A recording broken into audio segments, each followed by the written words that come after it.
नमस्कार, मैं senior inspector Himanshu Rawat crime petrol Dastak में आपका स्वागत करता हूं। एक बहुत ही खतरनाक केस आया था हमारे पास। किसी का मर्डर किया गया था पूरी मास्टर प्लानिंग के साथ। किसने किया था ये मर्डर, क्यों किया था, कैसे किया था, कई सवाल थे। इतनी मास्टर प्लानिंग के साथ मर्डर किया गया था, ऐसा तो पॉसिबल ही नहीं है कि कोई दस्तक ना हुई है। हम भी जानने को बेचैन थे कि इस मर्डर के पीछे क्या राज है। और यकीन मानिए, जितनी विचित्र ये हत्या थी उससे ज्यादा शॉकिंग इससे जुड़ी हुई कहानी थी।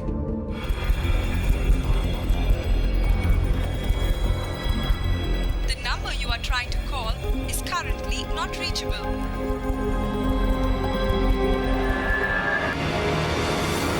जी अच्छा ठीक है। क्या हुआ? नहीं माँ, रीना वहाँ भी नहीं है। क्या? अब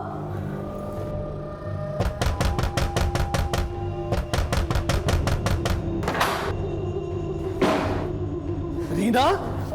अरे रीना! क्या हुआ इसे? अरे किसने किया ये सब? अरे कुछ बताओगे तुम? सर मैं काम से वापस लौट रहा था तो रीना मुझे इस हालत में मिली।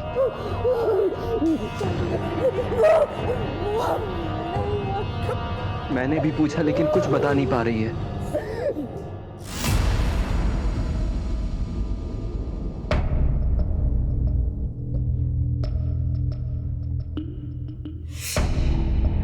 ये जो कुछ भी हुआ है इसकी खबर किसी को नहीं होनी चाहिए। मैं अगले हफ्ते रीना की शादी करवा दूंगा। बदनामी की ये कहानी इस चार दीवारी के अंदर ही रहनी चाहिए।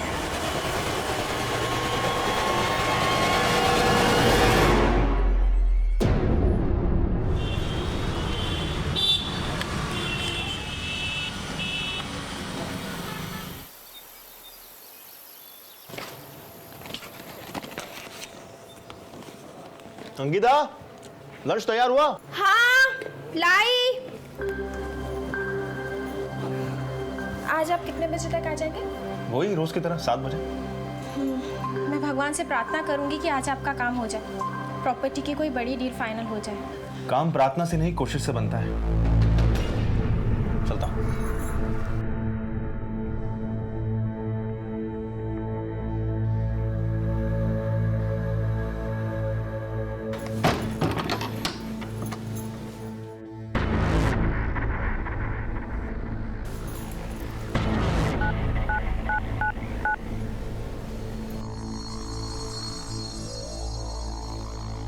वो चले गए हैं, आ जाओ।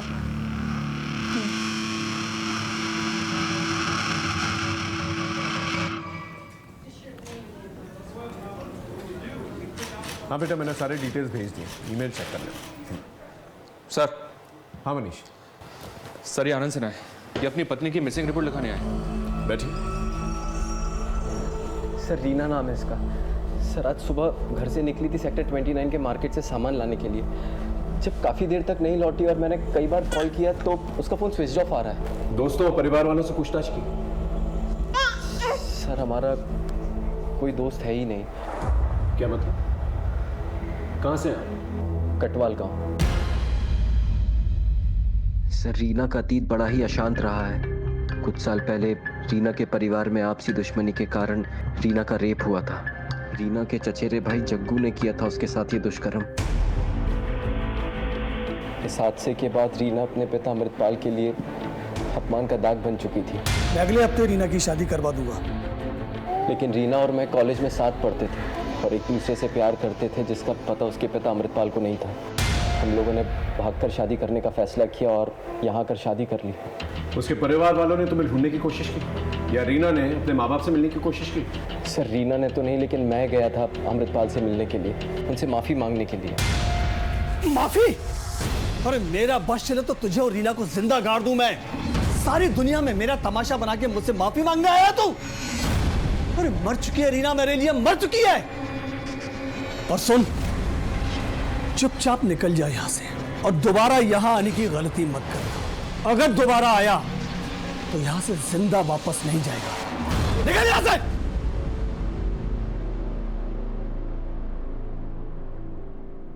तुम्हारी फैमिली का क्या, उनसे मेलजोल है? सर इस हादसे के पहले ही मेरी माँ रीना को पसंद नहीं करती थी। क्यों? दरअसल रीना को बैडमिंटन खेलने का शौक था। मेरा मैच मिस कर दिया तुमने। सॉरी, अगला मैच पक्का देखूंगा, प्रॉमिस।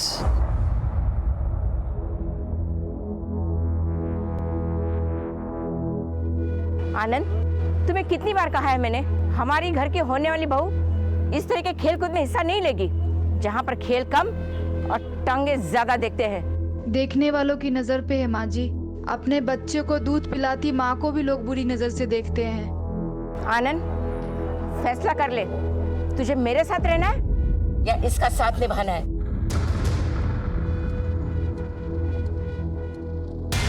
इनसे रीना का मोबाइल नंबर लेके लास्ट लोकेशन ट्रेस करो और मोबाइल की डिटेल्स भी निकालें। जी। आप चिंता मत कीजिए, हम इंक्वायरी शुरू करते हैं। Thank you sir.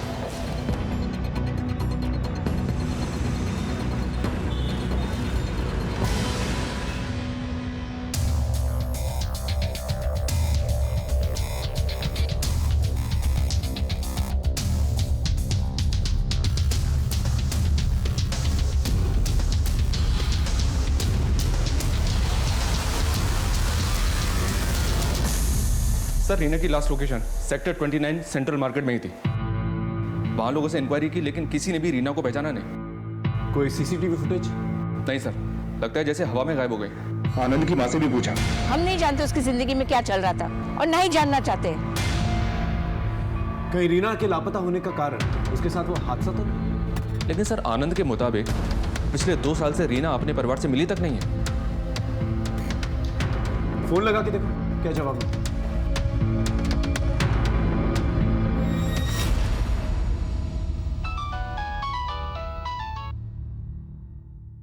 Hello, Reena के पिता अमृतपाल बोल रहे हैं।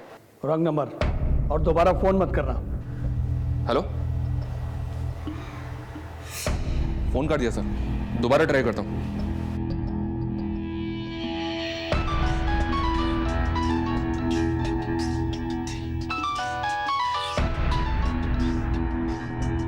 देखिए, मैं गाजियाबाद पुलिस स्टेशन से पीएसआई मनीष सिंह बोल रहा हूँ। आपकी बेटी रीना के गायब होने की रिपोर्ट लिखवाई है उसके पति आनंद ने। कुछ पता है आपको इसके बारे में? मैंने कहा ना, मुझे कुछ नहीं पता और ना पता करना है। आदमी काफी टेढ़ा लग रहा है सर। टेढ़ा होने का रीजन है उसके पास? सर, कहीं ऐसा तो नहीं कि रीना का किसी के साथ अफेयर था और इसी चक्कर में कहीं भाग गई? हो सकता है। अभी फिलहाल किसी भी पॉसिबिलिटी को रूल आउट नहीं किया जा सकता। रीना के कॉल रिकॉर्ड निकालो, रीना और आनंद के रिलेशनशिप के बारे में भी पता करो, बाद में उसके परिवार तक जाते हैं। ठीक है सर।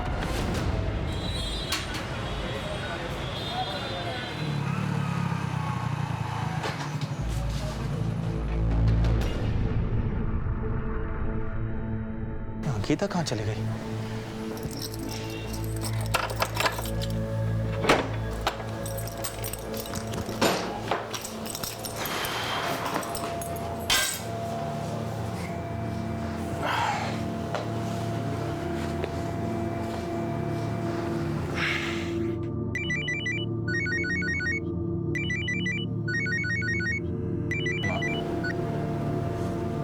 हाँ माँ, बोलिए। अरे कहाँ था तू? कब से फोन लगा रही हूँ तेरा। अंकिता कहाँ है? 2 घंटे हो गए, फोन नहीं उठा रही। सब ठीक तो है ना बेटा? हाँ माँ, सब कुछ ठीक है। वो अंकिता बाजार गई होगी। काम कैसा चल रहा है तेरा? बस ठीक चल रहा है माँ, थोड़ा समय जाएगा संभालने में। अच्छा, अब ये बताइए, जो मैंने आपसे कहा था, आपने उस बारे में कुछ सोचा? मेरा जवाब तुझे पता है, मेरा इरादा कोई नहीं बदल सकता।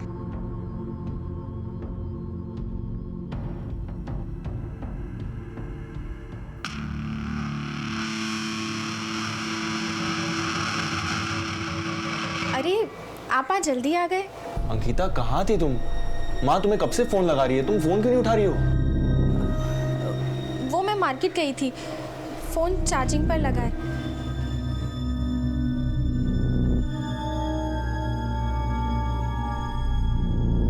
साहब, आनंद और रीना यहाँ 2 साल पहले रहने आए थे।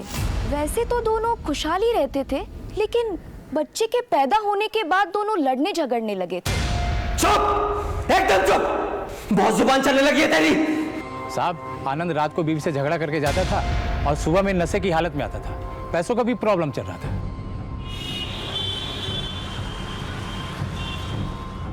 सर। हाँ मनीष। आनंद के पड़ोस में पता किया मैंने, आनंद की शादीशुदा जिंदगी ठीक नहीं चल रही थी। कहीं ऐसा तो नहीं कि इन्हीं हालातों से परेशान होकर रीना कहीं भाग गई? मैंने भी यही अंदाजा लगाया था मनीष, लेकिन शायद वो अपने छोटे बच्चे को छोड़कर कहीं जाए ना। रीना का पास काफी अशांत था। हो सकता है उसके लापता होने का तार उसके गांव कटवाल से जुड़ा।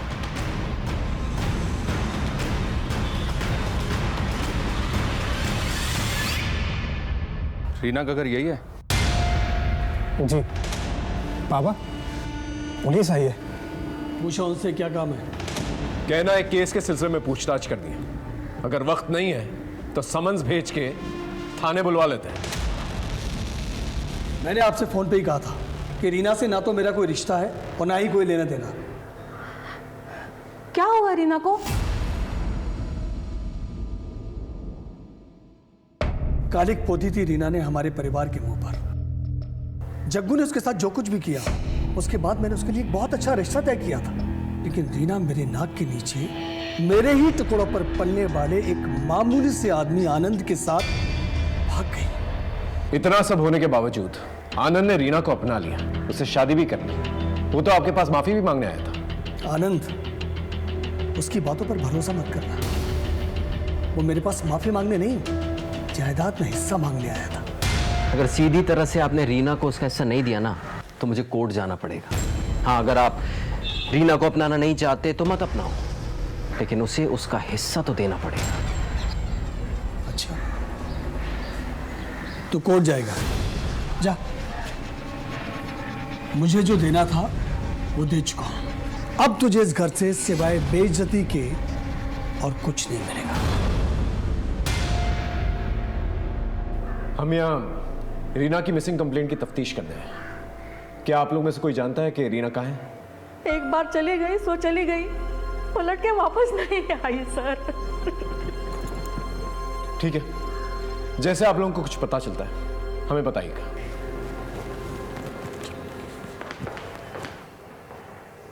कहीं आपने जग्गू की तरह रीना को भी? इस आनंद ने हमसे झूठ कहा। मैं गया था अमृतपाल से मिलने के लिए, उनसे माफी मांगने के लिए। अगर इनकी बात माने तो ये मामला कुछ और ही है सर। हो सकता है कि आनंद ने ही रीना के साथ कुछ कर दिया हो सकता है। तुम इस आनंद से दोबारा पूछताछ करो, तब तक मैं इनकी फैमिली हिस्ट्री समझने की कोशिश करूँ। Okay sir. सर, वो अमृतपाल झूठ बोल रहा है। सर, आप तो मिले होंगे ना उनसे, जान ही गए होंगे कैसे लोग हैं वो। सर, वो अमृतपाल जमाने जोड़ने के अलावा कुछ नहीं जानता। तहसील में रहकर उल्टे सीधे तरीकों से कितने लोगों की जमीन जायदाद हड़पी है उसने, यहाँ तक कि अपने भाई तक को नहीं छोड़ा। और सर, आपको मुझ पे भरोसा नहीं है ना, तो आप गांव जाकर उनकी फैमिली से पूछ सकते हैं।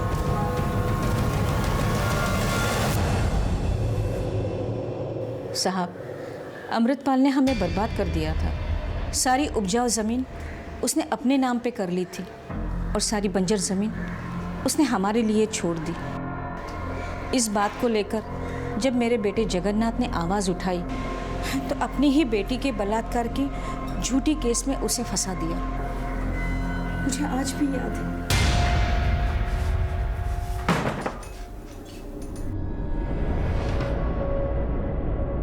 जग्गू, तू ठीक तो है?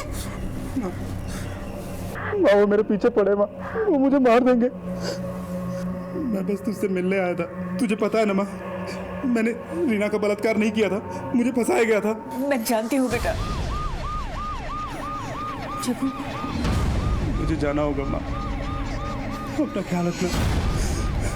जग्गू,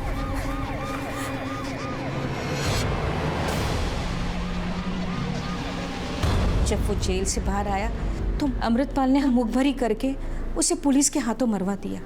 हम पुलिस वाले कानून के दायरे में रह के काम करते हैं, और पहले गोली आपके बेटे ने चलाई। खैर, हम इस बारे में बात नहीं कर रहे। हम आपकी भतीजी रीना, उसकी खोज कर रहे हैं। उसके बारे में कुछ पता है आपको? रीना बहुत अच्छी लड़की थी, सारे उसे बहुत पसंद करते थे। अमृतपाल के दोस्त का बेटा कपिल, वो भी उसे बहुत पसंद करता था। कुछ दिनों के बाद कपिल उस पर हक जमाने लगा तो रीना ने उसे छोड़ दिया। फिर भी कपिल ने उसका पीछा नहीं छोड़ा। जब रीना का बलात्कार हुआ, उसके बावजूद भी कपिल उसके साथ शादी करने के लिए तैयार था, मगर रीना वो तो आनंद के साथ भाग गई। कोई और नजदीक था रीना के? जी, मेरा बेटा सूरज, जो साहिबाबाद में अपने पत्नी के साथ रहता है। उसका काम जम जाए ना तो मैं भी चली जाऊंगी यहाँ से। आप उससे फोन करके पूछ सकती हैं कि उन दिनों क्या बातचीत हुई थी। जी साहब। The number you are trying to call is currently switched off. इसका नंबर नहीं लग रहा है साहब। मैं अपनी बहू का नंबर मिलाती हूँ। प्लीज ट्राई कीजिए। The number you are trying to call is currently switched off. इसका भी स्विच ऑफ आ रहा है। ठीक है, आप इनका फोन नंबर और पता हमें दे दीजिए और उसका पिन, उसका नंबर भी दीजिए। इन सबके नंबर ले लो, उनके कॉल रिकॉर्ड्स भी निकालो। ठीक है। देखा आपने कितनी उलझनें थी इनके रिश्तों में। कोई भी ब्लॉक सीधी नहीं बैठ रही थी और हम हर एक मिलती लीड के साथ और ज्यादा हैरान होते जा रहे थे। यहां से मैं आपको लेके चलता हूं उस मौका वारदात पे जहां से हमने इस कहानी की शुरुआत की थी।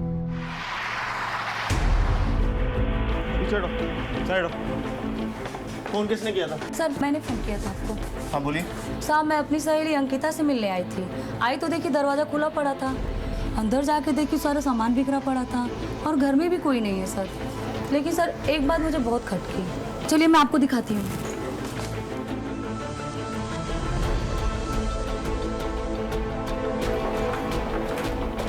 सर ये दरवाजा अंदर से लॉक है। शुक्ला छोड़।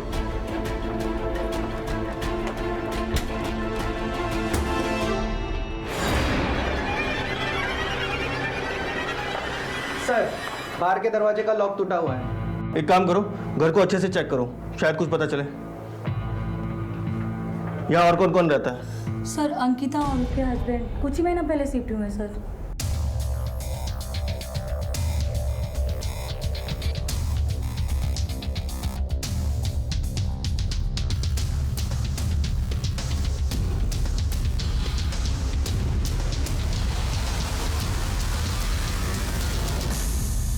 इसकी बीवी का है, उसका नंबर है कोई आपके पास? हाँ सर मैंने फ़ोन किया था, वो अपने मायके में है, बस वो निकल चुकी है सर। ठीक है, आप बाहर वेट कीजिए। सर। हाँ शुक्ला। सर घर का कैश और ज्वेलरी दोनों सेफ है। घर में ज्वेलरी और कैश सेफ है, लेकिन सामान सारा बिखरा पड़ा है, जैसे कि कुछ तलाश किया गया हो। पर क्या? शुक्ला एक काम करते हैं, मोहल्ले के लोगों से आसपास पूछताछ करते हैं, शायद कुछ क्लू मिल जाए।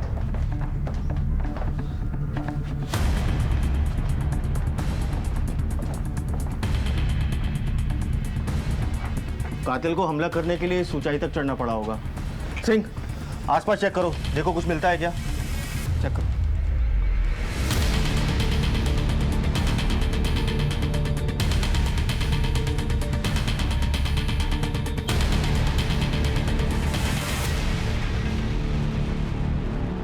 सर। हाँ सिंह बोलो। हाँ सर ये सीढ़ी।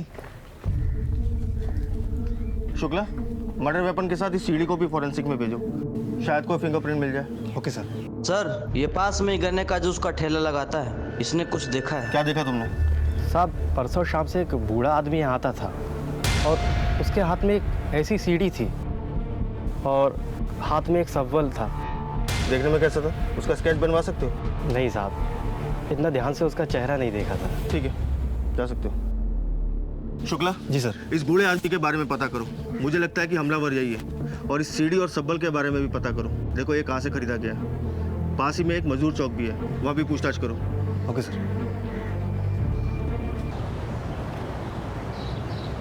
क्या है बे, हाथ पैर तो सलामत है, फिर फोन काहे नहीं उठा रहे हो? 25 लाख का कर्जा बहुत बड़ी बात है बाबू। हम जानते हैं भैया, बस 2-3 हफ्ते और दे दो, हम पूरा पैसा लौटा देंगे। अबे 2-3 हफ्ते में क्या तुम्हारी लॉटरी लगने वाली है? भैया हम कोशिश कर रहे हैं, कुछ ना कुछ बंदोबस्त हो जाएगा। आप तो जानते हैं कि कितनी परेशानी में हैं अभी हम। ठीक है, 3 हफ्ते यानी 21 दिन। अगर 22वें दिन हमारा पैसा नहीं मिला ना तो तोरी नीलामी कर देंगे, समझे? चलो रे। हाँ साहब, मेरी दुकान का ही सामान है। क्या बता सकते हो ये सामान तुम्हारी दुकान से किसने लिया? कोई बूढ़ा आदमी था क्या?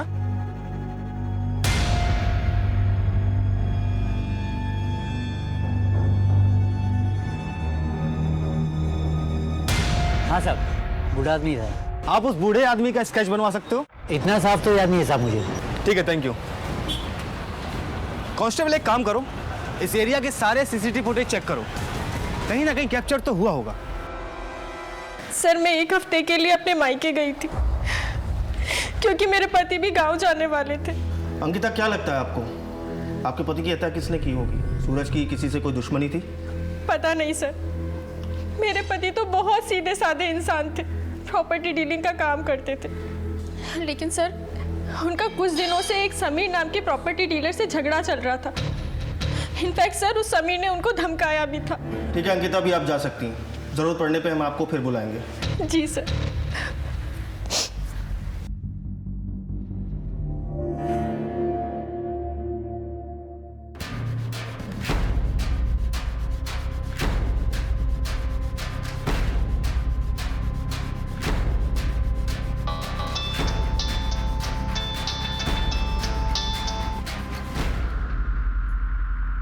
देखिए आपका काम हो जाएगा, लेकिन इसके लिए आपको मुझे पूरे 15% देना होगा। मंजूर है सर सूरज की पोस्टमार्टम रिपोर्ट आ गई है। रिपोर्ट से मालूम चला है कि सूरज की मौत कल दिन में हुई है। सर मर्डर वेपन पर हमें जो उंगलियों के निशान मिले थे, वही उंगलियों के निशान हमें सीढ़ी पर मिले। शुक्ला, इस इन्वेस्टिगेशन के दौरान जिन जिन लोगों से तुम पूछताछ करोगे उन सब के फिंगरप्रिंट मुझे चाहिए। जी सर। सूरज की दुश्मनी किसी समीर नाम के प्रॉपर्टी डीलर से थी। उठा के लाओ समीर को। बताएगा? हाँ साहब, सूरज के साथ मेरा झगड़ा था। वो मेरे एरिया में अपना बिजनेस सेटअप कर रहा था, इसलिए धमकाया था मैंने उसे, लेकिन उसकी मौत में मेरा कोई हाथ नहीं है। तो 5 सितंबर को कहा था तू? जीटी रोड पर शिवा रिसोर्ट है, अपने दोस्तों के साथ पिकनिक मना रहा था। पता कर लीजिए आप। वो तो हम पता लगा ही लेंगे, लेकिन जब तक इस केस में हमें कुछ और पता नहीं चल जाता तू यहीं रहेगा। सर। हाँ शुक्ला। सर गाजियाबाद थाने से सूरज की पूछताछ के लिए टीम आई है। गाजियाबाद पुलिस? तो ये रीना सूरज की कज़न है और 5 सितंबर से गाजियाबाद से लापता है। हम इसे ढूंढते ढूंढते यहाँ तक आ गए। पहले रीना गायब हुई, उसके बाद उसका कजन सूरज, उसका मर्डर हो गया। मुझे लगता है ये दोनों केस आपस में जुड़े हुए हैं, लेकिन सूरज के केस में अभी तक कोई सुराग हमें नहीं मिला। हमें भी अपनी तफ्तीश में कुछ नहीं मिला। सर, हम लोग रीना और सूरज के कॉल को टैली कर रहे थे। कुछ हफ्तों से ये दोनों एक दूसरे के साथ रेगुलर टच में थे। एक बात और सर, कपिल ने भी रीना को कई सारे कॉल्स किए हैं। कपिल के फोन की लोकेशन रीना के मोहल्ले की दिख रही है। यहाँ तक कि 5 सितंबर को उसी एरिया में वो था जिस दिन रीना गायब हुई। इसका मतलब कपिल रीना पे नजर रखे हुए था और रीना कॉन्स्टेंटली टच में थी सूरज के। अब लगने लगा है ये दोनों केसेस एक दूसरे से जुड़े हुए हैं। सर ये फुटेज। सर ये दिल्ली जाने वाले रास्ते की सीसीटीवी फुटेज।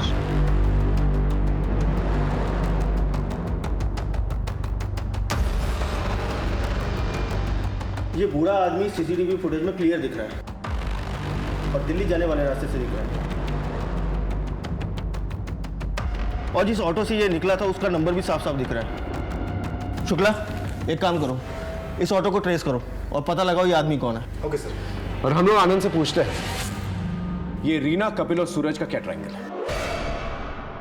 दोनों खानदानों में खूनी जंग चल रही थी, दोनों एक दूसरे से नफरत करते थे, ये बात समझ में तो आ रही थी, लेकिन रीना और सूरज की दोस्ती, ये बात हलक से नहीं उतर रही थी। इन दोनों के बीच में क्या चल रहा था? सवाल जितने चौंकाने वाले थे, जवाब उतने ही हैरत अंगेज। हम 2 दिशाओं से भटकते भटकते एक सड़क पे आ गए थे।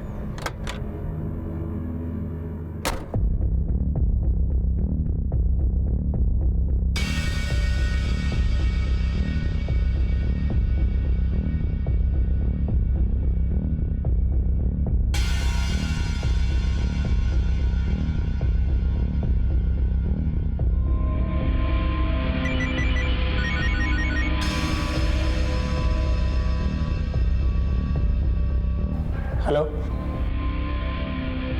नहीं, कुछ दिनों तक मेरे को भी फ़ोन मत करना, मैं खुद आकर मिलूंगा और तुम्हारा सारा हिसाब चुकता कर दूंगा।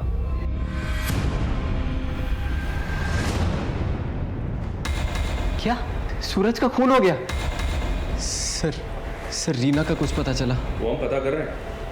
पहले तुम बताओ, तुम इस कपिल के बारे में क्या जानते हो? वो प्यार करता था रीना से, अपना हक जताता था रीना पर, और तो और वो घर तक पहुंच गया था सर। हाथ जोड़ते मेरा पीछा छोड़ दो। कौन सी भाषा में समझाया हम तुमको? दोबारा रीना के पास भी दिखे ना तो सोच लेना। निकलो यहाँ से। बहुत बड़ी भूल कर दी रीना तुमने। चल निकल। दोबारा नजर मत आना। तो ये बात पहले क्यों नहीं बताई हमें? सर मुझे लगा वो क्या कर सकता है, बस इसीलिए। ये कपिल कहाँ रहता है? बहरामपुर। इन दिनों रीना और सूरज के बीच में बहुत बातचीत हो रही थी, क्यों? सर सूरज बहुत अच्छा आदमी था, उनके पूरे परिवार में वही एक समझदार इंसान था। वो रीना के साथ मिलकर अपने और अमृतपाल की फैमिली के बीच सुलह कराना चाहता था। रीना उसका साथ दे रही थी। जिस दिन सूरज का मर्डर हुआ 5 सितंबर, तू कहाँ था? मैं वकील के दफ्तर में था, सारा दिन कागजी कार्रवाई में ही गुजर गया था।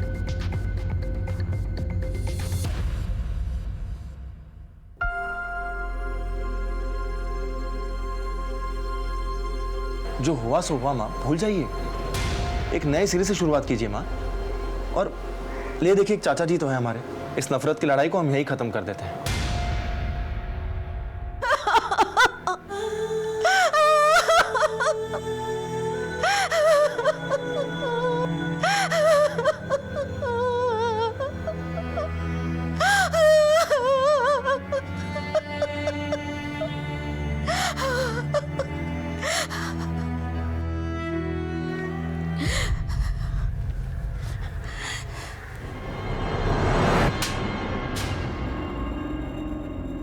तूने यहाँ आने की हिम्मत कैसे की? हमें बर्बाद करके अब तमाशा देखने आया है? तूने ही मारा ना मेरे सूरज को। हम तो यहाँ आपका दुख बांटने आए थे दीदी। दुख भी तुम ही देते हो और बांटने भी तुम ही आते हो। निकल जाओ यहाँ से। पड़ गई तेरे कलेजे में ठंडक। तूने कहा था ना मुझे यहाँ आने के लिए, करा दी ना मेरी बेइज्जती। मैं तुम्हारी शक्ल कभी नहीं देखूंगा।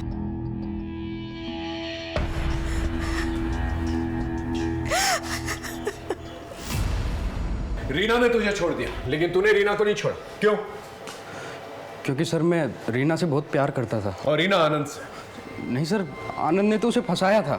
इसलिए तूने उसे किडनैप कर लिया? कहाँ है रीना? सर ये क्या कह रहे हैं आप? मैं भला उसे क्यों किडनैप करूंगा? ज्यादा भोला बनने की कोशिश मत कर, समझा? इन दिनों तू उसको फॉलो कर रहा था। बोल, क्या खेल खेल रहा है? हाँ सर, मैं गया था उसके पास, लेकिन ये कोई अपराध थोड़ी ना है। देख, मेरे सब्र का इम्तिहान मत ले, समझा? सच सच बोल। सर रीना और आनंद के झगड़े चल रहे थे, तो मुझे लगा कि शायद रीना को अपनी गलती का एहसास होगा कि उसने आनंद को क्यों चुना, और मुझे लगा कि वो मेरी ज़िंदगी में दोबारा वापस आ जाएगी, इसलिए मैं उसके आसपास रहता था। 5 सितंबर को कहाँ था तू? सर मैं अपने गांव हिसार गया हुआ था, और वहाँ से आया तो मुझे पता चला कि रीना गायब है। तेरी हर एक बात को चेक करेंगे, जरा सा भी छूट टिकला ना तो देख लेना। शहर छोड़ के मत जाना कहीं, अब जा। हम हर एक लीड को फॉलो कर रहे थे, सबसे पूछताछ कर रहे थे, दोनों केसेस को जोड़कर देख रहे थे, यहां की संभावना वहां, वहां के लिंक को यहां, लेकिन कुछ भी हाथ में नहीं आ रहा था। फिर एक ऐसा मोड़ आया जिसने हमारी परेशानी और भी ज्यादा बढ़ा दी।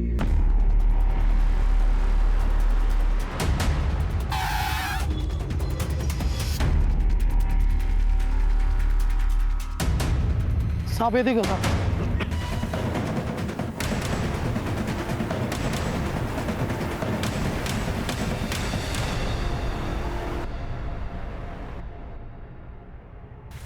सर, रीना को मारने का किसी के पास क्या कारण हो सकता है? कारण तो है मनीष। अमृतपाल के पास रीना ने भागकर शादी की, कपिल के पास रीना उसके हाथ आते आते निकल गई, और आनंद के पास इनके बीच में झगड़े जो हो रहे थे। मुझे तो रीना के भाई सचिन पे भी शक है, क्योंकि रीना की मौत से सीधा फायदा है उसका। और इन सबसे हटकर रीना का पास्ट सबसे बड़ा कारण है। लेकिन सर, कपिल की अलावा ही चेक किया हमने, वो अपने गांव हिसार में ही था। जरूरी नहीं हर इंसान जो अपना काम खुद ही करे, वो किसी और से भी करवा सकता है। इन दोनों परिवारों के बीच में काफी तनाव था। एक परिवार में जग्गू का इनकाउंटर हो जाता है और सूरज की हत्या, और दूसरे परिवार में रीना की हत्या। इन सब परिवार वालों की एक लिस्ट बनाओ, इन सब पे नजर रखो, इनकी कॉल हिस्ट्री निकलवाओ। कोई तो है जिस परिवार के पीछे पड़ा हुआ है। ये रीना की पोस्टमार्टम रिपोर्ट आई है सर। पोस्टमार्टम रिपोर्ट के हिसाब से मौत सर पे चोट लगने से हुई है, डिफ्यूज एक्सोनल इंजरी, जिसकी वजह से स्कल में क्रैक पड़ गया। परिवार वालों से कुछ पता चला? हमने हर एक मेंबर के कॉल रिकॉर्ड्स और उनकी मूवमेंट्स चेक किए। एक बात सामने आई है सर, ये अमृतपाल दोनों ही मर्डर्स के दिन गाजियाबाद में था, और हर बार कुछ घंटों के लिए इसका फोन भी बंद था। सूरज की पत्नी अंकिता की ये बात झूठ थी सर कि वो मायके में थी, जबकि उसका फोन गाजियाबाद में ही राजनगर में एक्टिव था और अक्सर वहीं एक्टिव रहा है। रीना के भाई सचिन के भी कॉल रिकॉर्ड हमने खंगाले सर, उसमें 1-2 नंबर्स ऐसे सामने आए हैं जिन पर इसने उन दिनों कई सारे कॉल्स किए हैं। हम चेक कर रहे हैं। एक काम करो, अंकिता को थाने बुलाओ और इस अमृतपाल और सचिन पे नजर रखो। एक एक को घेरता है। इस बूढ़े आदमी को तुमने ही अपने ऑटो से छोड़ा था ना? हाँ साहब, इसको यमुना विहार में छोड़ा था साहब। बहुत जल्दी में था साहब। 50 रुपए की जगह सर 100 रुपए दिया। और कोई बात नोटिस की तुमने? सर इसके पास एक ब्लैक कलर की बैग थी साहब। तुम उस जगह ले जा सकते हो जहाँ वो उसे छोड़ा था? जी साहब। चल। ये रहे तुम्हारे कॉल रिकॉर्ड्स। हमसे झूठ क्यों कहा तुमने कि तुम्हारे पति के मर्डर के दिन तुम अपने, जबकि तुम गाजियाबाद में थे, राजनगर में, क्या छुपा रहे? सर वो मेरा किसी के साथ अफेयर चल रहा है। लेकिन तुमने तो कहा था कि तुम्हारा पति एक अच्छा इंसान है, तुम्हारी अच्छे से देखभाल करता है, फिर ये अफेयर? सर मैं सूरज को बहुत प्यार करती थी, लेकिन मुझे उससे पति का सुख नहीं मिल पा रहा था, इसलिए सर मेरे कदम थोड़े बहक गए थे। कौन है? क्या नाम है इसका? मेरे कॉलेज का ही दोस्त है सर, अनिल। और उसके साथ मिलकर तुमने सूरज की हत्या कर दी? सर ये आप क्या कह रहे हैं? सूरज के साथ ऐसा करने का मैं सोच भी नहीं सकती। और सर ये बात आप भी जानते हैं, जिस वक्त सूरज की मौत हुई उस दिन राजनगर में थे हम दोनों। सर मेरी बात का यकीन कीजिए। हमारे पास शक की भी वजह है और यकीन की भी। हमारी नजर है तुम पर।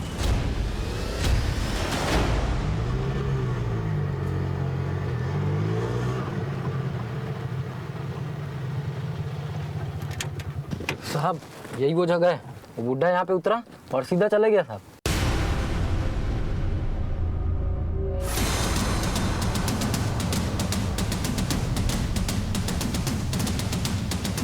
सारे एरिया को छान मारो।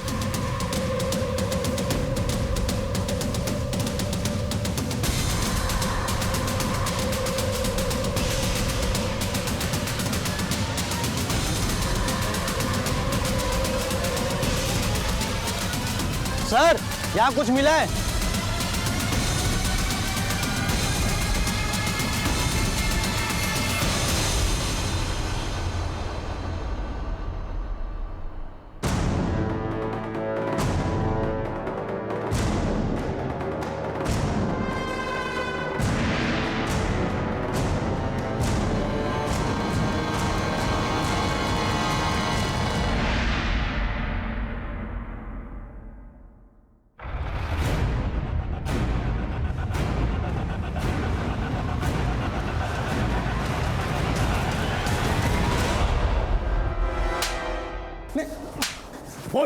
इतने पैसे लेके कहां जा रहा था तू? रीना के मर्डरर्स के पास?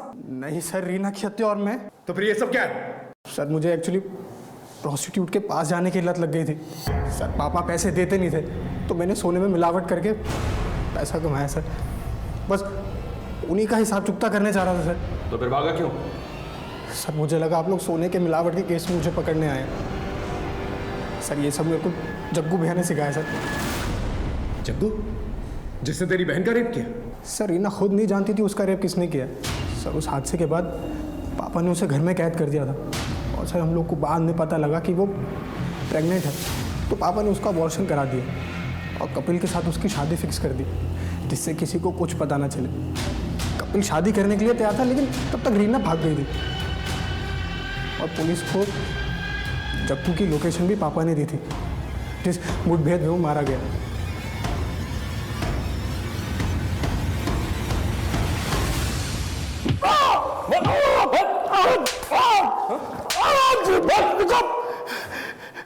क्यों मार रहे हो तुम मुझे इतना? तुमको मालूम है ना कि ये गैर कानूनी है और इसके लिए मैं तुम्हें कोर्ट में घसीटूंगा। कोर्ट जाने लायक बचेगा तब ना। हटा दे। देखो देखो, बचा था, सब बचा था। शुरुआत से बता। अरे जग्गू तू। चाचा तुमने बहुत नाइंसाफी की हमारे साथ। अरे पैसे पैसे का मोहताज बना दिया हमें, लेकिन अब नहीं चलेगा तुम्हारा ये सब। शराब पी के आया क्या है? चल निकल यहाँ से, निकल। छोड़ूंगा नहीं मैं तुम्हें चाचा। मुझे समझ नहीं आ रहा था कि जग्गू से कैसे छुटकारा पाऊं, और फिर एक दिन रीना, अरे क्या हुआ इसे? रीना का बलात्कार किसने किया है ये उसे नहीं पता था। जो हो गया उसे तो नहीं बदल सकता था, लेकिन जग्गू को इस केस में फंसाकर उससे मैं जरूर छुटकारा पा सकता था। इसलिए मैंने जग्गू के खिलाफ FIR दर्ज करा दी। जग्गू गिरफ्तार हो गया, लेकिन इतना सब कुछ होने के बाद रीना का हाथ कोई नहीं थामने वाला था।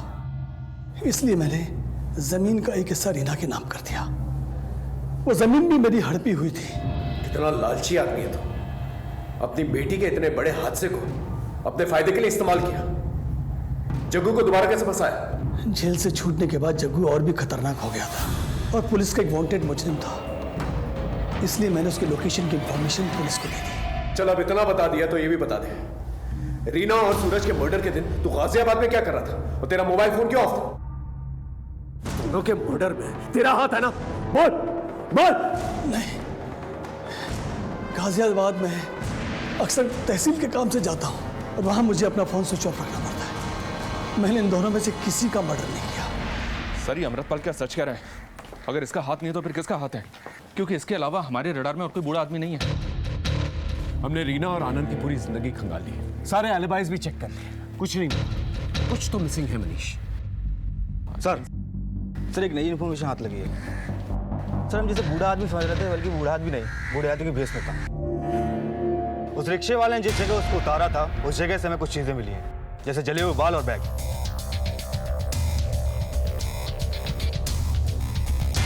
और एक बात सर, हमें इस पे जो उंगलियों के निशान मिले हैं ये वही है जो हमें सीढ़ी और सब्बल में मिले थे। अभी कौन हो सकता है सर?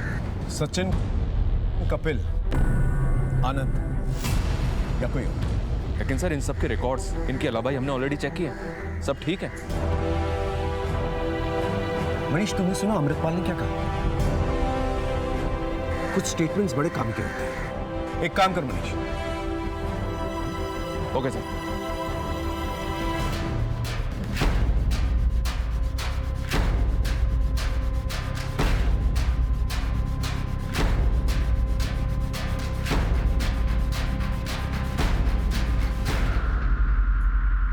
जी हाँ, उस दिन पूरे दिन आनंद ऑफिस में था मेरे साथ, लेकिन इतनी सी बात के लिए मुझे यहाँ लाने की क्या जरूरत थी? जरूरत थी क्योंकि हमने तेरी थोड़ी सी हिस्ट्री निकाली। तूने उस रिकवरी एजेंसी के खिलाफ कोई केस ही दर्ज नहीं किया। 5 सितंबर को तो ऑफिस में भी नहीं था। ऊपर से तेरे खुद के खिलाफ जालसाजी के कई कंप्लेंट्स हैं। अब अपनी वकालत खुद करेगा या एक अच्छे वकील को बुलाओ? दरअसल मैं प्रॉपर्टी के कुछ फेक डॉक्यूमेंट्स बना रहा था। किसके प्रॉपर्टीज के?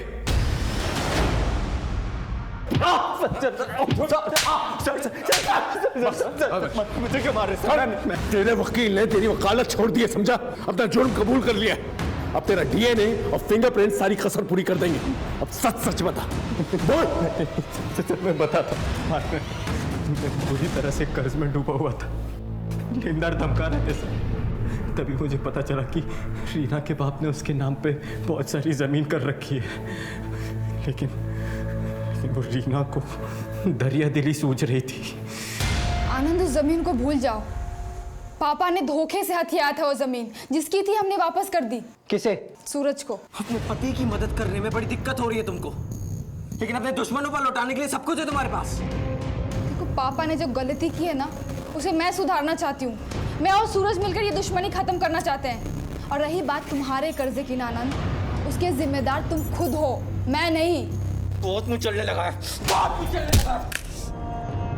उसके बाद मैंने रात में चुपचाप रीना की बॉडी को एक बोरे में भर के जंगल में फेंक दिया। सूरज को क्यों मारा? सर मैं सूरज के पास गया था वो प्रॉपर्टी के पेपर वापस मांगने के लिए। अरे आनंद, तुम यहाँ? सब ठीक है ना? रीना ने अपना इरादा बदल दिया है। वो ये प्रॉपर्टी अपने बच्चे के भविष्य के लिए रखना चाहती है। मैं जरा एक बार रीना से बात कर लेता हूँ। The number you are trying to call is currently switched off. Phone switch off आ रहा है उसका। आनंद, मेरी एक बार उससे बात हो जाए फिर मैं खुद आके तुम्हें पेपर्स दे दूंगा। मुझे पता था कि सूरज मुझे वो पेपर्स देने वाला नहीं है, इसलिए मैंने सोचा कि उसे रास्ते से ही हटा देता हूँ। फिर ये बूढ़ा आदमी बनने का नाटक क्यों किया? सर वो जमीन कटवाल में है। अगर उसके कागजात तहसील में जाते तो अमृतपाल को सब पता लग जाता और वो ये जमीन मेरे नाम कभी नहीं होने देता। इसलिए मैंने वकील के साथ मिलकर कागजात में हेर फेर की। अमृतपाल की सूरज के परिवार से दुश्मनी है, ये सब जानते हैं। इसलिए मैंने उसके जैसा हुलिया बनाया और सूरज पर नज़र रखना शुरू कर दी। और मर्डर वाले दिन अपना मोबाइल वकील के यहाँ छोड़कर मैंने सूरज को अपने रास्ते से हटा दिया। फिर मैंने सूरज के घर जाकर उसके घर की तलाशी ली और वो डॉक्यूमेंट्स ले लिए। यमुना विहार में जाकर मैंने अपनी वेग और मेकअप का सारा सामान जला दिया। रीना का बलात्कार क्यों किया?